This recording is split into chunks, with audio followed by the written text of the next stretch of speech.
Hello my dear aspirants जो prepare कर रहे हैं गवर्नमेंट एग्जाम्स के, बहुत अच्छा टॉपिक लेकर के मैं प्रेजेंट हुई यहाँ पर। वेरी वेरी इंपॉर्टेंट है, super important, super and duper important for all exams. अगर चैनल पसंद है तो इसको लाइक एंड शेयर कर लीजिएगा। एक से एक टॉपिक मैं आपको लाऊंगा और भारत देश और आपके एग्जाम से रिलेटेड सारे टॉपिक को मैं प्रिपेयर करवाने की कोशिश करूंगा। तो ठीक है, आर के सिंपल क्लासेस में आपका most welcome and let us purple fest 2025 2025 में पर्पल फेस्ट का भी आयोजन किया गया।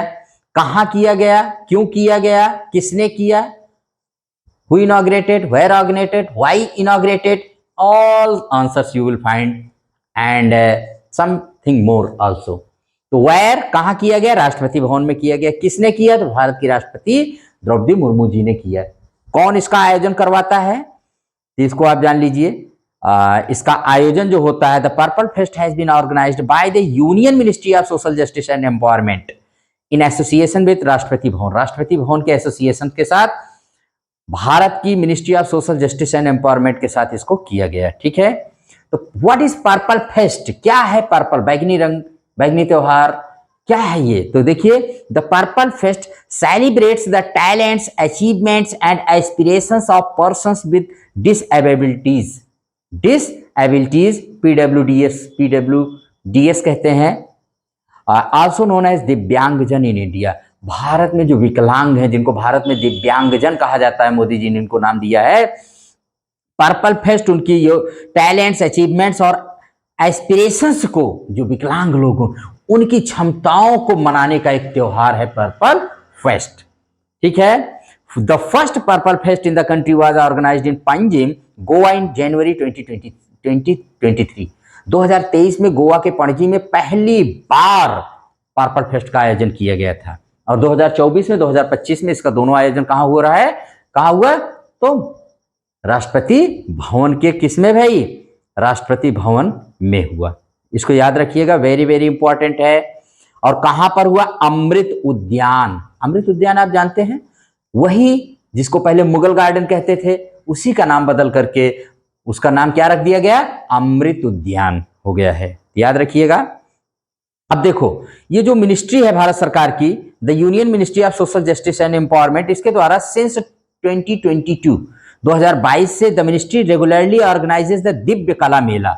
दिव्य कला मेला का आयोजन करती है to showcase the talent, creativity and entrepreneurial spirit of divyang artisans, entrepreneurs and artists from across the country and provide them with a platform to sell their products। Divya कला मेला, जिसमें वो दिव्यांगजन अपनी टैलेंट, क्रिएटिविटी, एंटरप्रेन्योरियल स्पिरिट को दिखाते हैं और उनके द्वारा बनाए गए प्रोडक्ट्स को बेचा जाता है। दिव्य कला मेला 2022 इसका आयोजन किया जा रहा है, वेरी वेरी इंपॉर्टेंट है, याद रखिए दिव्य कला मेला का आयोजन इनके लिए। जबकि पर्पल फेस्ट का आयोजन किसके लिए किया जाता है, तो वही talents, achievements and aspirations of the divyangjan, इसको याद रखिएगा।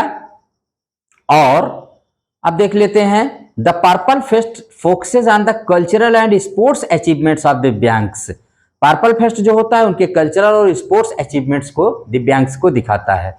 कुछ हाईलाइट्स देख लेते हैं, ये मैंने बता दिया किसके द्वारा किया जाता है, कौन सी मिनिस्ट्री है, क्यों किया जाता है, दो, एक पर्पल फेस्ट और एक दिव्य कला मेला। पर्पल फेस्ट का पहला आयोजन 2023 में, दिव्य कला मेला का पहला आयोजन 2022 में। कौन सी ministry, the ministry of social justice and empowerment. और हाईलाइट्स इसके देख लीजिए 2025 का जो पर्पल फेस्ट है, तो इसमें देखिए, the purple fest 2025 focused on the showcasing the cultural, sports and other artistic skills of divyangs and students from special and inclusive schools that incorporate disability friendly infrastructure and pedagogy। ये जो है, जो हमारे दिव्यांगजन होते हैं, उन्हीं के सारे स्किल्स को दिखाने के लिए, स्पोर्ट्स, कोई भी उनके अंदर स्किल्स हो, सबको इसमें शोकेस किया जाता है। कुछ फॉलोइंग प्रोग्राम्स आप इनके देखिए, जो पर्पल फेस्ट 2025 है, तो अमृत उद्यान में हेल्ड किए गए हैं। देखिए, पर्पल फन जोन था, डिसेबिलिटी राइट्स से organizes hosted games for the divyangs, इसमें इनके दिव्यांग्स के लिए गेम्स थे। Purple cafe, it offered foods prepared by chefs with disabilities. Disability के साथ जो शेफ हैं वो उनके द्वारा तैयार फूड को इसमें प्रिपेयर किया, शोकेस किया गया। Purple kaleidoscopy, it showcased art created by artists with disabilities. The gallery showcased accessible paintings and photographs that have audio and tactile descriptions and braille signs. इसमें जो ब्रेल साइंस और उनके descriptions थे उसको दिखाया गया है। Purple live experience zone, the zone offered games, dance workshops and cultural performance by दिव्यांग आर्टिस्ट। पर्पल स्पोर्ट्स, इसमें पर्पल स्पोर्ट्स, द दिव्यांग sports person participated in sports like wheel chair basket ball and blind football भी इसमें इन लोगों ने दिखाया। वाह भाई वाह, वेरी गुड। और Abilimpics are Olympics of abilities. It brought together top दिव्यांग talent from across the country in 12 vocations, showcasing their professional skills इसमें दिखाया गया। Purple books, movies, canvas event gave the aspiring दिव्यांग writers, directors and photographers the chance to meet professionals in their fields. उसके बाद है Why is the fest called Purple Fest? अब इस fest को, इस त्योहार को क्यों हम पर्पल फेस्ट कहते हैं, इसका रीजन जान लीजिए। वाई? तो देखो, around the world the purple colour is increasingly being associated with the disability advocacy movement, just like green is associated with environment, pink with the LGBT community and read with labour movements. कह रहे हैं purple पूरी दुनिया में दिव्यांग जनों की वकालत करने वाला रंग माने प्रतीक बनता जा रहा है। It is the symbol of advocacy of the disabled persons. कैसे? जैसे हरा रंग ग्रीन एनवायरनमेंट को शो करता है, पिंक कलर एलजीबीटी कम्युनिटी को शो करता है, एंड रेड रंग जो होता है, रेड कलर, वो लेबर मूवमेंट्स को दिखाता है। इसको भी याद रखिएगा। एलजीबीटी कम्युनिटी कौन सी होती है? एलजीबीटी कम्युनिटी वो होती है जो आपके ये होते हैं, थर्ड जेंडर में आते हैं, ठीक है, गे पर्सन्स होते हैं, उनके लिए आता है एलजीबीटी कम्युनिटी। ठीक है, याद रखिएगा इसको भी। यस, तो मैं बता रहा था कि जो इसमें पिंक कलर है, जैसे ग्रीन है एनवायरनमेंट से, और पिंक कलर है एलजीबीटी कम्युनिटी से, रेड है लेबर मूवमेंट्स माने मजदूर आंदोलनों से संबंधित होता है, वैसे ही पर्पल कलर बन गया है फॉर डिसेबल पर्सन्स के मूवमेंट से रिलेटेड हो गया है। इसमें एलजीबीटी कम्युनिटी का मैं फुल फॉर्म बता कि एल से होता है लेस्बियन, और जी से होता है गे, एंड बी से होता है बाइसेक्सुअल, टी से होता है ट्रांसजेंडर।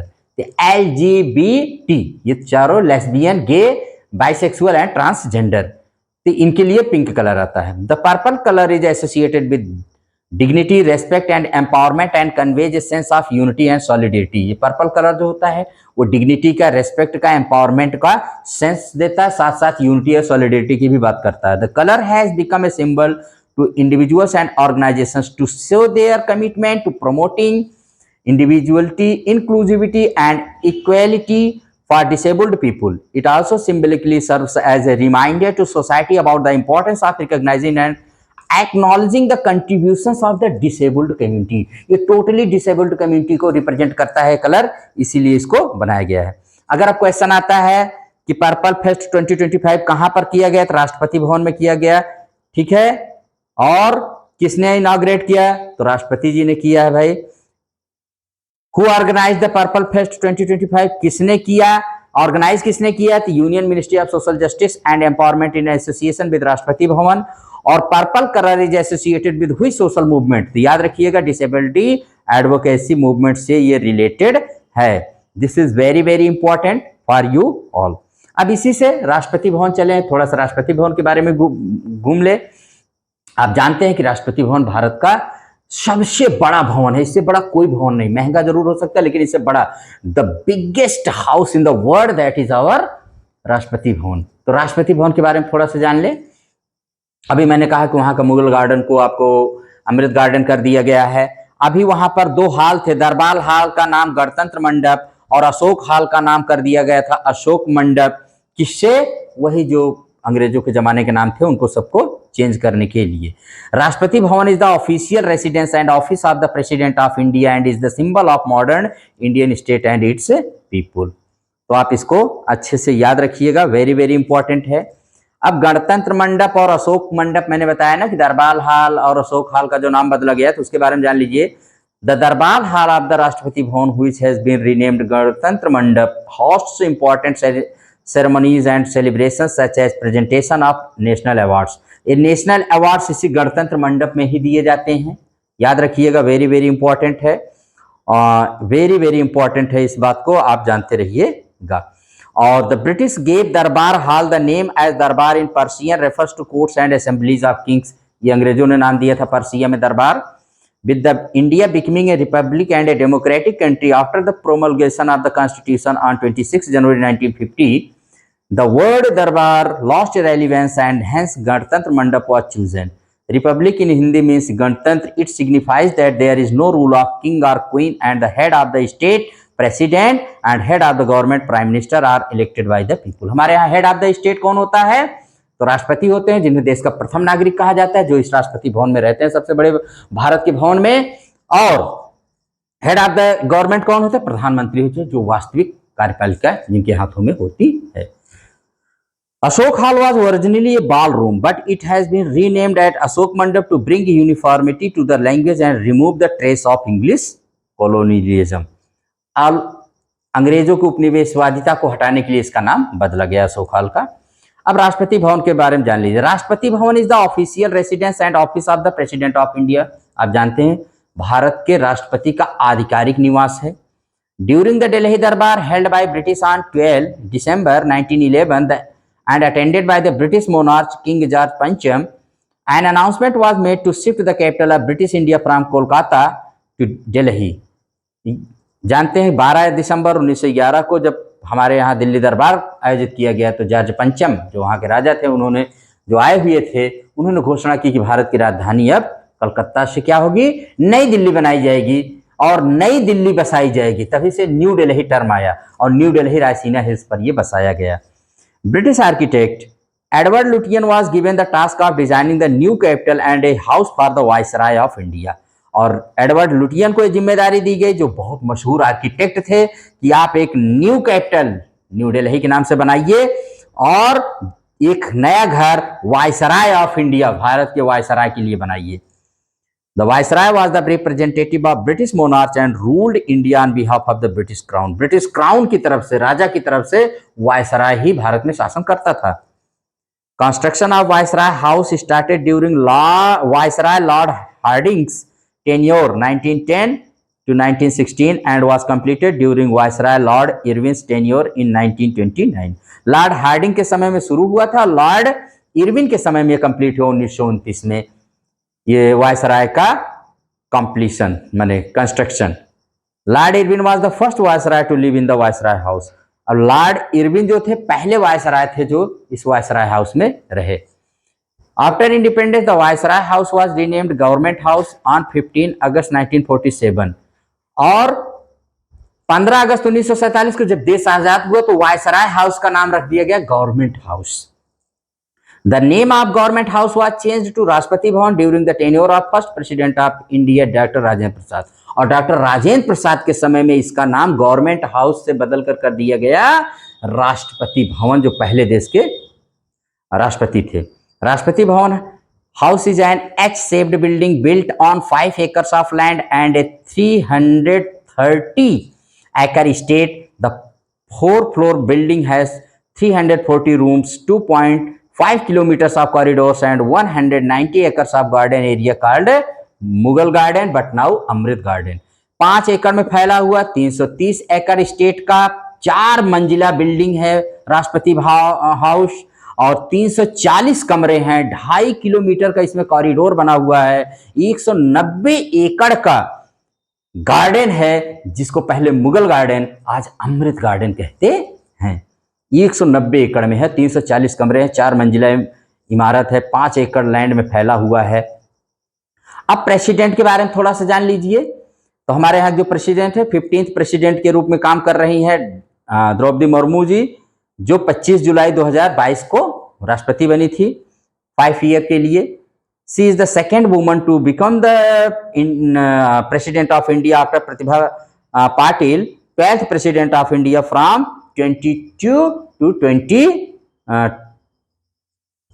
2002 से 2007 तक 12वें राष्ट्रपति के रूप में काम की थी प्रतिभा देवी सिंह पाटिल, जो देश की पहली महिला राष्ट्रपति थी। President Murmu, born into a Santhal tribal family in the Mayurbhanj district of Odisha, is the first tribal woman to become the president of India. Orissa के मयूरभंज जिले से संथाल ट्राइब से बिलोंग करने वाली एक पहली ट्राइबल वुमन है जो प्रेसिडेंट बनी है भारत की। She is the youngest person to become the president of India at the age of 64 years, breaking the record of 6th president of India, Neelam Sanjeev Reddy.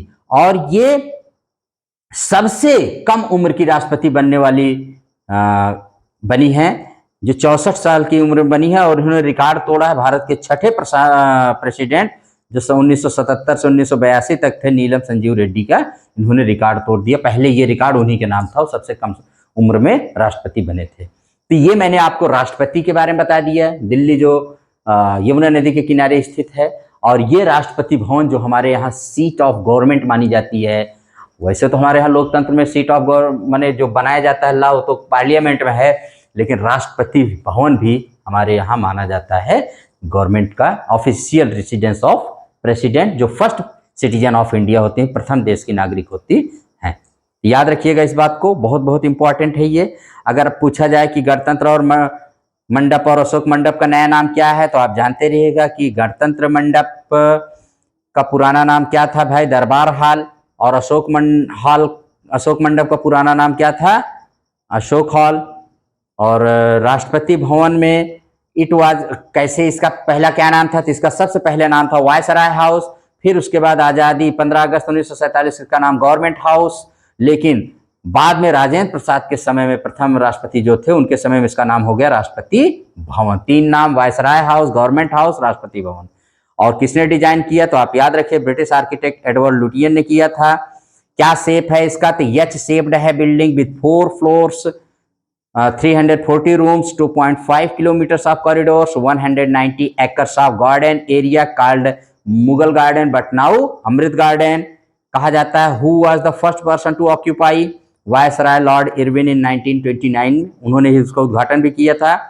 Who is the youngest president of India, तो president Draupadi Murmu ने बता ही दिया है। Santhal tribe Orissa से आती है, मयूरभंज जिले से। और भारत की पहली महिला राष्ट्रपति कौन थी, तो प्रतिभा देवी सिंह पाटिल थी। बहुत इंपॉर्टेंट क्लास है, आप इसको बार बार सुनिए। और मैंने बहुत सारी चीज़ें इसमें पर्पल फेस्ट से लेकर के पूरा राष्ट्रपति भवन आपको पढ़ा दिया है। ठीक है, अगर ये क्लास पसंद आए तो लाइक एंड शेयर करिएगा और खूब एंजॉय करिए। इसी के साथ क्लास को एंड करते हैं।